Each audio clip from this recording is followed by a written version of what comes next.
kalau misalkan Baraya lapornya ke polisi, itu kecil kemungkinan Baraya akan ditanggapin. Dan itu sudah diketahui secara umum. Dan kalau misalkan ditanggapin pun dia mintanya ini itu bukan fitnah.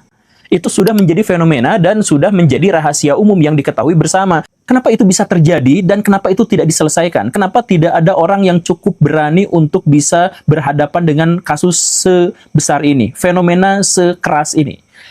Ya karena salah satu masalah utama di Indonesia itu adalah penegakan hukum. Jadi kenapa banyak sekali preman-preman yang mengatasnamakan ormas yang bisa jumawa ke sana ke sini malakin orang? Itu karena penegakan hukum di Indonesia itu tidak layak dan tidak memadai. Jadi kalau misalkan Baraya punya masalah kecil aja, misalkan dompet Baraya kecurian atau motor Baraya kecurian, Baraya mau nggak kira-kira lapor polisi? Ini mas saya tanya aja secara jujur kepada Baraya, kalau misalkan Baraya kehilangan motor, Baraya mau nggak lapor ke polisi?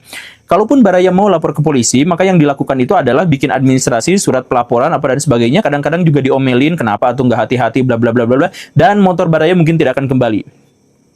Ya, itu pun kalau ditanggapin, seringnya juga tidak ditanggapin kan. Saya tidak mengklaim ini atas dasar sentimen, tendensi, atau semacam itu. Saya pikir ini adalah sudah menjadi sesuatu yang umum, fenomena yang umum. Jadi, kalau misalkan Baraya ngurus apa-apa sama polisi itu ternyata tidak bisa ditindaklanjuti, tidak digubris dan sebagainya, disitulah kemudian muncul ormas.